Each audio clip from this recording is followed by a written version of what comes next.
નમસ્કાર વિદ્યાર્થી મિત્રો, હું જયેશ પૂજારા નવનિર્માણ વિદ્યાલય ઓનલાઈન એજ્યુકેશનમાં આપનું હાર્દિક સ્વાગત કરું છું।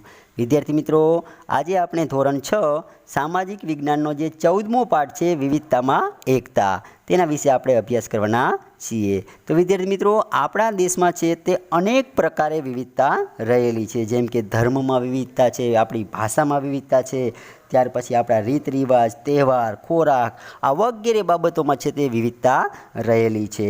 અને આટલી બધી વિવિધતા હોવા છતાં આપણા ભારત દેશના લોકો છે એનામાં શું રહેલું છે તો કે એકતા રહેલી છે।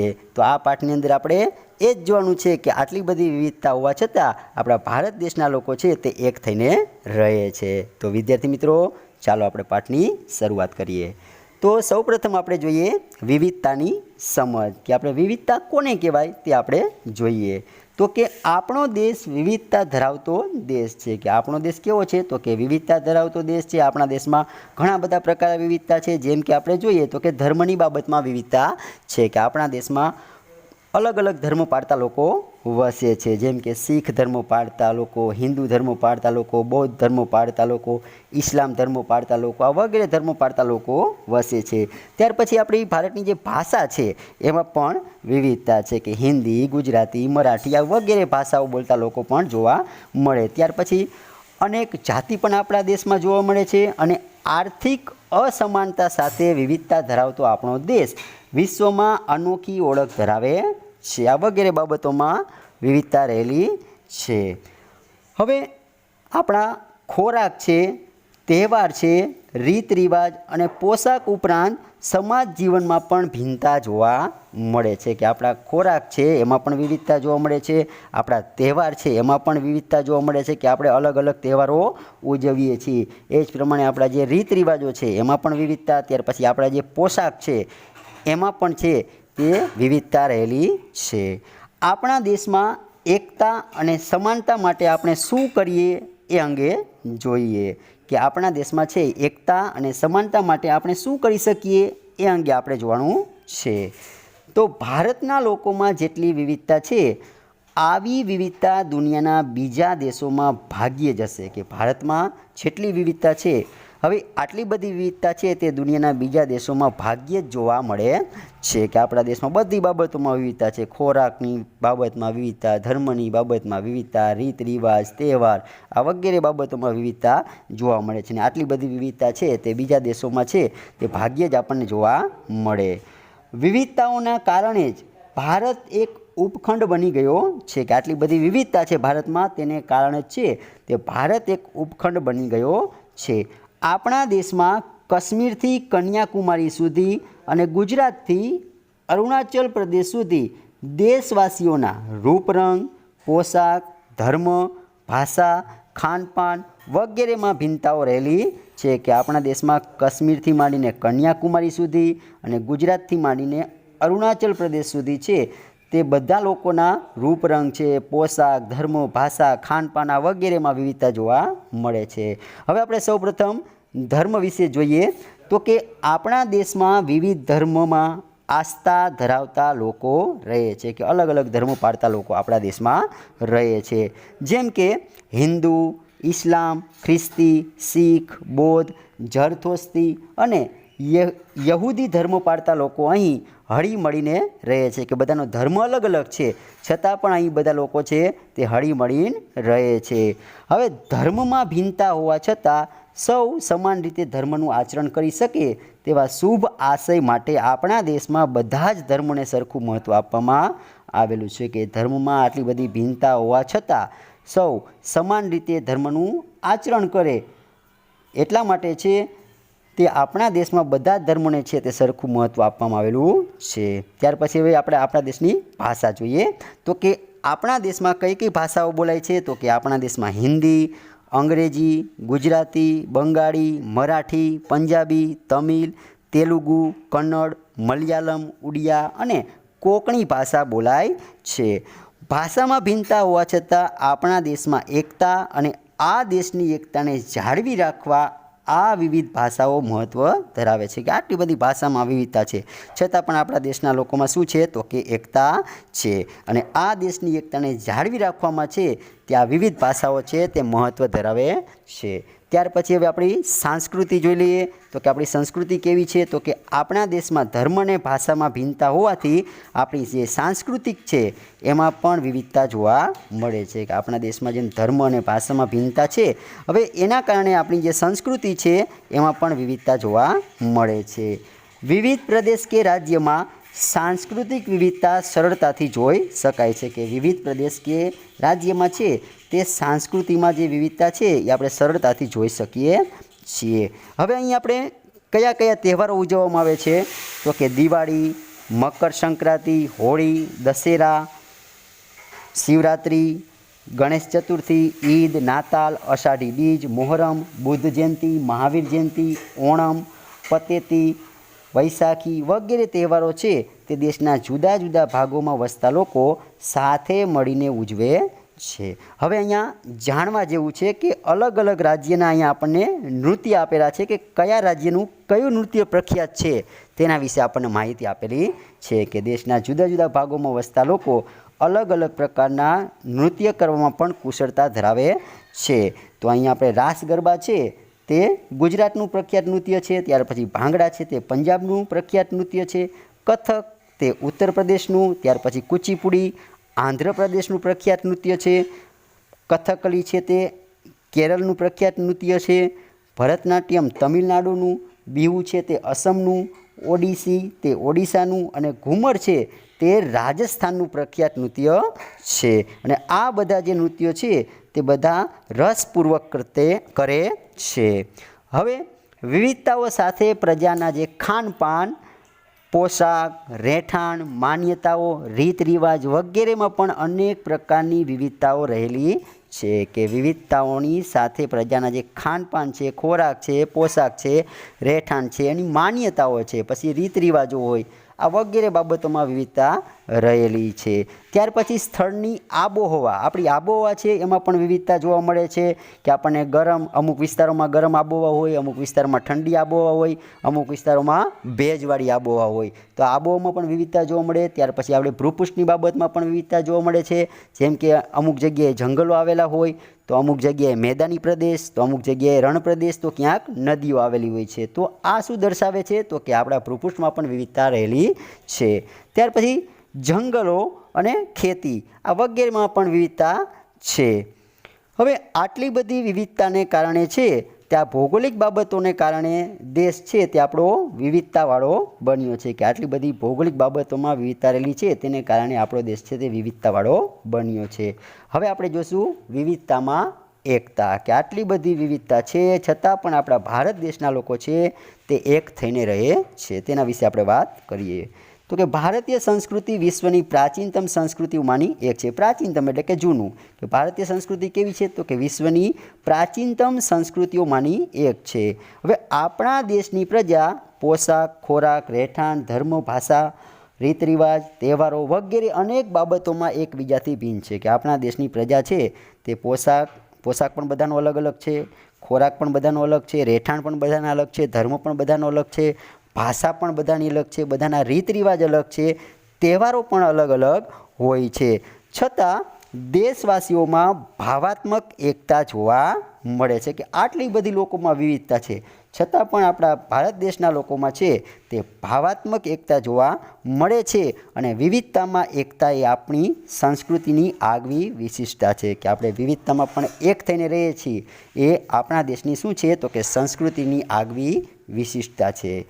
જુદા જુદા ધર્મો, ભાષાઓ તથા જાતિઓના લોકો પોતાના રાષ્ટ્ર માટે પ્રેમ, સન્માન, દેશ માટે ત્યાગની ભાવના તથા તાદાત્મ્યની લાગણીઓ એક સમાન ભાવે અનુભવે તેને રાષ્ટ્રીય એકતા કહેવાય છે. કે રાષ્ટ્રીય એકતા કોને કહેવાય તો કે જુદા જુદા ધર્મો, ભાષાઓ તથા જાતિઓના લોકો પોતાના રાષ્ટ્ર માટે પ્રેમ, સન્માન અને દેશ માટે ત્યાગની ભાવના તથા તાદાત્મ્યની લાગણીનો જે સમાન ભાવ હોય તેને રાષ્ટ્રીય એકતા કહેવામાં આવે. રાષ્ટ્રીય એકતાથી શું લાભ થાય તો કે રાષ્ટ્રીય એકતાથી છે તે રાષ્ટ્રનો આર્થિક, સામાજિક, ઔદ્યોગિક વગેરે ક્ષેત્રોમાં વિકાસ થાય છે કે આવા આપણા દેશની જે રાષ્ટ્રીય એકતા હોય તો રાષ્ટ્રીય એકતાથી આપણો આર્થિક રીતે વિકાસ થાય, તેમજ સામાજિક રીતે, ઔદ્યોગિક રીતે આ વગેરે ક્ષેત્રોમાં શું થાય તો કે વિકાસ થાય છે. વિવિધતાઓની વચ્ચે પણ લોકો શાંતિ, સલામતી અને સમૃદ્ધિ પ્રાપ્ત કરે છે કે આટલી બધી વિવિધતા છે. હવે આટલી બધી વિવિધતાની વચ્ચે પણ લોકો છે તે શાંતિનો અનુભવ કરે છે, સલામતીનો અને સમૃદ્ધિ છે એ પ્રાપ્ત કરે છે. તેથી જ ડૉક્ટર રાધાકૃષ્ણને કહ્યું છે કે જો આપણે એક રાષ્ટ્રના રૂપમાં જીવિત રહેવું હશે તો આપણે સૌએ રાષ્ટ્રીય એકતાની આવશ્યકતા છે એને સ્વીકારવી જ પડશે.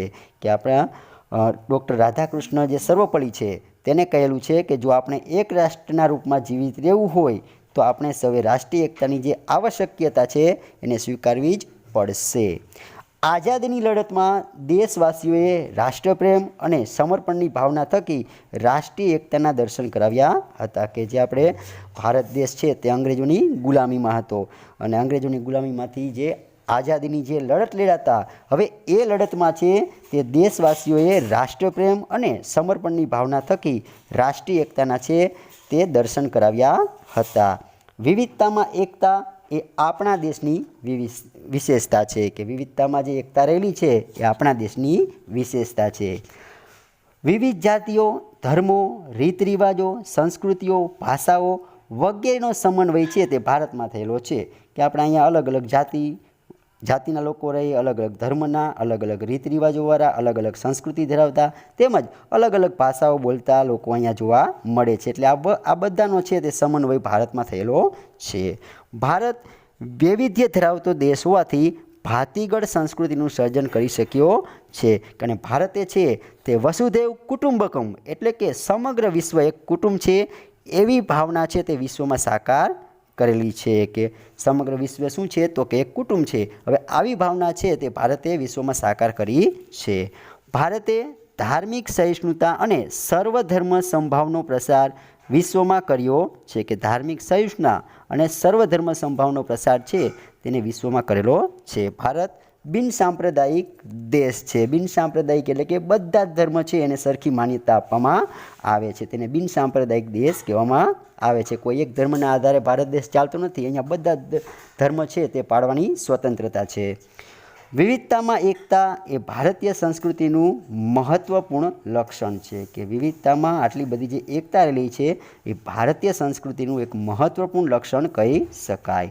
હવે આપણા દેશમાં ધર્મો, સંપ્રદાયો, જ્ઞાતિઓ, ભાષાઓ અને ઉત્સવોનું સમિશ્રણ જોવા મળે છે કે અહીંયા આપણે આપણા દેશમાં આ બધું મિશ્રણ છે તે જોવા મળે કે ધર્મનું મિશ્રણ જોવા મળે, ત્યાર પછી જ્ઞાતિઓનું મિશ્રણ જોવા મળે, અલગ અલગ ભાષા બોલતા લોકોનું મિશ્રણ જોવા મળે, ત્યાર પછી અલગ અલગ ઉત્સવોનું, આ બધાનું છે તે મિશ્રણ આપણને ભારત દેશમાં જોવા મળે છે. ભારતના લોકો સહઅસ્તિત્વની ભાવનાથી પોતાનું જીવન જીવે છે અને ભારતીય પ્રજાએ આપણી વિવિધતાનું સંવર્ધન અને જતન કર્યું છે જે અદ્વિતીય કહેવામાં આવે છે. હવે આપણે વિવિધતા અને સમાનતાના પ્રયાસો કે આપણા દેશમાં આટલી બધી વિવિધતા છે છતાં આપણે જે સમાનતાના જે પ્રયાસો કરેલા છે તે આપણે જોઈએ.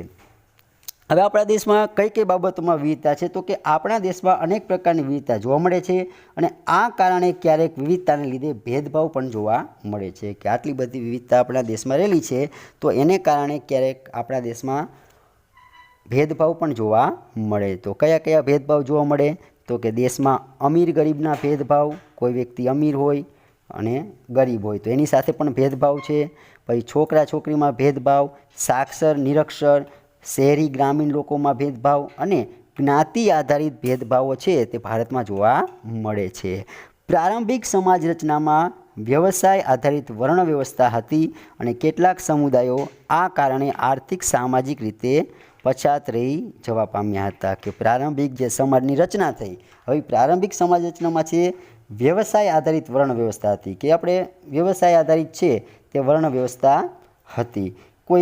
હું તમને અહીંયા એક ઉદાહરણ આપી દઉં કે આપણે મોજડી કે ચંપલ કે એવું બનાવતો હોય તો એવો વ્યવસાય કોને સોંપવામાં આવે તો કે મોચીને સોંપવામાં આવે. ત્યાર પછી યજ્ઞ કે હવન કરવાનું કાર્ય છે તો કે બ્રાહ્મણને સોંપવામાં આવે.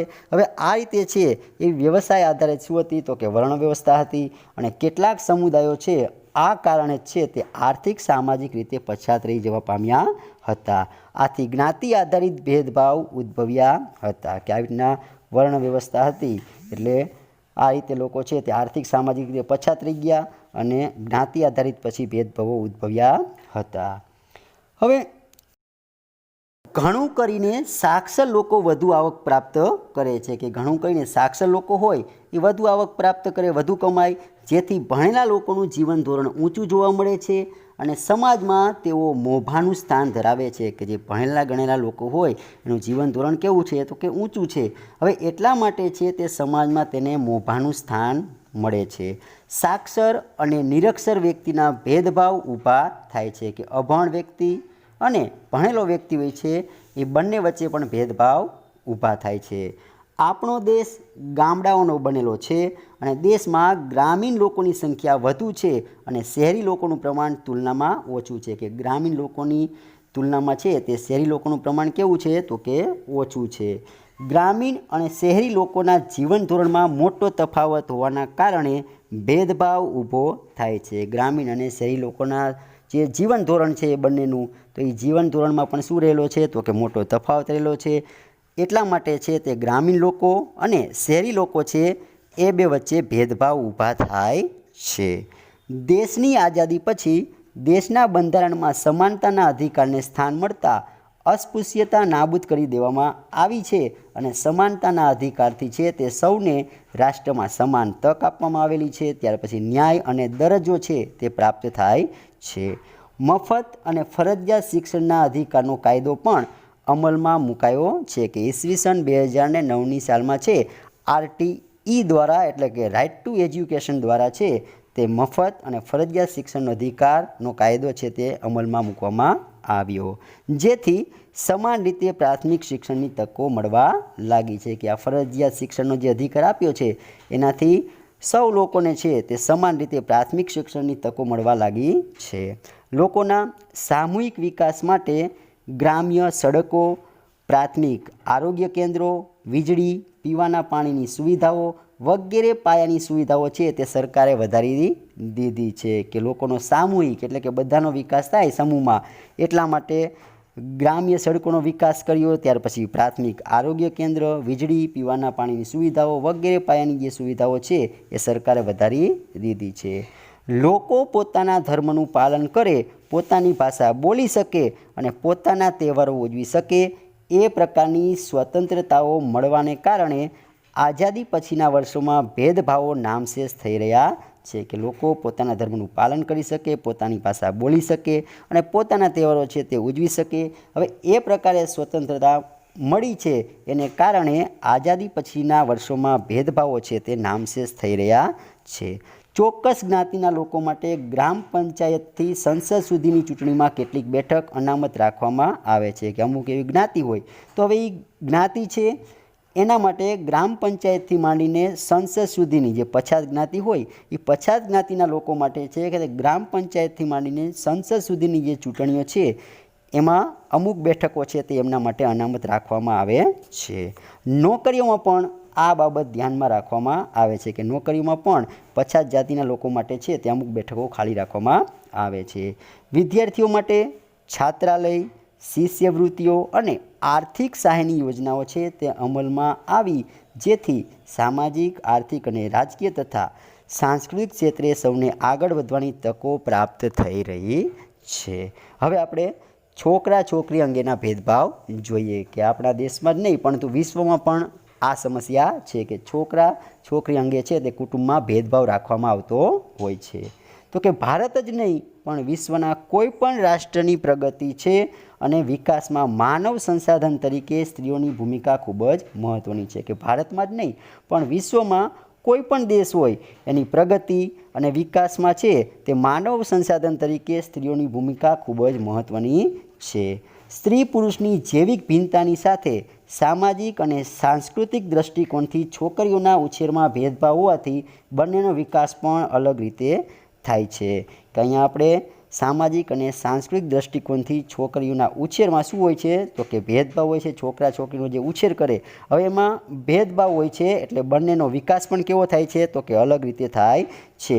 આજે પણ મોટા ભાગના કુટુંબોમાં છે તે મહિલા ઘરકામ કે રસોડામાં રસોઈ બનાવે અને બાળ ઉછેરનું કામ કરે છે કે હજુ પણ છે તે મોટા ભાગના કુટુંબમાં એવું છે કે મહિલાને માત્ર ઘરકામ કરવાનું અને રસોડામાં રસોઈ બનાવવાની અને બાળ ઉછેરનું કામ કરવાનું. સ્ત્રીઓને કુટુંબ વિશે કોઈ નિર્ણય લેવાની સત્તા નથી કે કુટુંબ વિષયનો કોઈ પણ નિર્ણય હોય તો એ લેવાની છે તે સ્ત્રીઓને સત્તા હોતી નથી. આરોગ્યની અપૂરતી દેખભાળ, શિક્ષણ અને આર્થિક અધિકારોથી દીકરીઓને વંચિત રાખવામાં આવે છે કે આરોગ્યની અપૂરતી દેખભાળ, ત્યાર પછી શિક્ષણથી વંચિત રાખવામાં આવે અને આર્થિક અધિકારોથી પણ દીકરીઓને વંચિત રાખવામાં આવે છે. કપડામાં દીકરા દીકરીના જે કપડાં છે એમાં પણ વિવિધતા રહેલી છે. કપડામાં પણ ભેદભાવ રાખવામાં આવે. પછી રમતોમાં, અભ્યાસની તકોમાં, હરવા ફરવામાં, વિચાર અને વ્યવહારમાં વગેરેમાં છે તે છોકરીઓ સાથે છે તે ભેદભાવ રાખવામાં આવે છે. અને છોકરીઓમાં સાક્ષરતાનું પ્રમાણ નીચું હોવાથી છોકરીઓ છે તે બાળ લગ્ન, પડદા પ્રથા, દહેજ પ્રથા તથા અન્ય કુરિવાજોનો ભોગ બને છે કે અહીંયા છોકરીઓમાં છે તે સાક્ષરતાનું પ્રમાણ કેવું છે તો નીચું છે. હવે જેને કારણે તે બાળ લગ્ન છે તે પડદા પ્રથા, દહેજ પ્રથા તથા અન્ય જે કુરિવાજો છે એનો ભોગ બને છે. સમાજમાં પુત્ર જન્મને પ્રાધાન્ય હોવાથી સ્ત્રી ભ્રૂણ હત્યાનો ભોગ બને છે કે સમાજમાં પુત્ર જન્મ છે એને વધુ પ્રાધાન્ય આપવામાં આવે છે, વધુ મહત્ત્વ આપવામાં આવે છે અને જેને કારણે છે તે સ્ત્રી ભ્રૂણ હત્યાનો ભોગ બને છે. હવે વિવિધ ક્ષેત્રોમાં મહિલાઓનું અલ્પ પ્રમાણ સ્ત્રી પુરુષના ભેદભાવ સ્પષ્ટ કરે છે કે વિવિધ ક્ષેત્રોમાં મહિલાઓનું જે અલ્પ પ્રમાણ એટલે કે ઓછું પ્રમાણ હોય છે અલગ અલગ ક્ષેત્રોમાં છે, અલગ અલગ વિસ્તારમાં આપણે સ્ત્રીઓનું પ્રમાણ કેવું છે પુરુષોની સરખામણીએ તો કે ઓછું છે. એ આપણને ભેદભાવ સ્પષ્ટ કરે છે કે સ્ત્રી અને પુરુષમાં ભેદભાવ રહેલો છે એવું સ્પષ્ટ કરે છે. જો કે સમાજમાં જાગૃતિ અને શિક્ષણનો વ્યાપ વધવા સાથે આ ભેદભાવો હવે ભૂંસાતા જાય છે કે સમાજમાં હવે લોકોમાં જાગૃતિ આવી ગઈ છે, શિક્ષણનો વ્યાપ વધી ગયો છે. હવે તેને કારણે આ ભેદભાવો છે તે હવે ભૂંસાતા જાય છે. હવે અહીંયા જાણવા જેવું છે તે આપણે જોઈ લઈએ તો કે સ્ત્રીઓ પ્રત્યેના ભેદભાવ દૂર થાય તે માટેના પ્રયાસો અહીંયા કરેલા છે કે કયા પ્રયાસો કરેલા છે સ્ત્રીઓ પ્રત્યેના ભેદભાવ દૂર થાય એ માટેના. તો પહેલું છે 1992માં રાષ્ટ્રીય મહિલા આયોગની રચના કરવામાં આવી છે. ત્યાર પછી બીજું છે ગરીબ મહિલાઓ સહેલાઈથી ન્યાય મેળવી શકે તે માટે નારી અદાલતોની પણ સ્થાપના કરવામાં આવી કે ગરીબ મહિલાઓને છે તે સહેલાઈથી ન્યાય મળી શકે એટલા માટે નારી અદાલતોની સ્થાપના કરવામાં આવી. ત્યાર પછી મહિલાઓની સમસ્યાઓના નિવારણ માટે મહિલા કલ્યાણ કેન્દ્રોની રચના થઈ છે અને દેશમાં કન્યા કેળવણીનું પ્રમાણ વધે તે માટે સમાજ અને સરકાર સહિયારા પ્રયત્ન કરે છે કે દેશમાં કન્યા કેળવણીનું પ્રમાણ વધે તે માટે સમાજ અને સરકાર શું કરે છે તો કે સહિયારા બંને ભેગા થઈને પ્રયત્ન કરે છે. કુટુંબની માલ મિલકતમાં સમાન હિસ્સો મળે તે માટે કાયદાઓ બનાવવામાં આવ્યા છે કે સ્ત્રીઓને પણ ઘરની જે કુટુંબની જે માલ મિલકતો છે એમાં એને હિસ્સો મળે એટલા માટે કાયદાઓ બનાવવામાં આવ્યા છે. બાળ લગ્ન, દહેજ પ્રથા અને સ્ત્રી ભ્રૂણ હત્યા અટકાવવા માટે કડક કાયદાઓ છે તે ઘડવામાં આવ્યા છે અને દેશમાં મહિલાઓને સમાન દરજ્જો, શિક્ષણ અને સલામતી પ્રાપ્ત થાય તે માટે 1980થી અનેક કાર્યક્રમો અમલમાં મૂકાયા છે કે દેશમાં મહિલાઓને છે તે સમાન દરજ્જો પ્રાપ્ત થાય એટલા માટે શિક્ષણ અને સલામતી પ્રાપ્ત થાય તે માટે 1980થી અનેક કાર્યક્રમો છે તે સરકારે અમલમાં મૂક્યા છે. તો વિદ્યાર્થી મિત્રો આની સાથે સાથે જ આ પાઠ પૂરો થાય છે.